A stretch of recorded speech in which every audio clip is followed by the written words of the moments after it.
Welcome to ScreenShorts, the channel that make tech easy with quick and simple tutorial. Today we are going to show you how to hide WhatsApp chat in Android without archive. So you can hide the WhatsApp chat in your mobile if your mobile have a fingerprint sensor, and if your mobile have the fingerprint sensor you can do this. So let's start the process. Open your WhatsApp app. After it open, select a chat which you want to hide, like I am selecting this one. Now tap on the name of that person which is at the left top. Now scroll it down and here is the option chat log. Simply tap on this option. Now turn on this and also touch your fingerprint. After touching your fingerprint, then tap on the option view.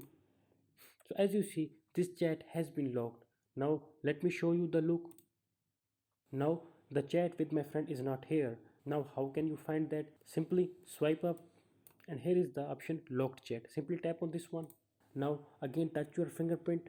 After touching my fingerprint, my friend chat is here. Now tap on this one and start chat.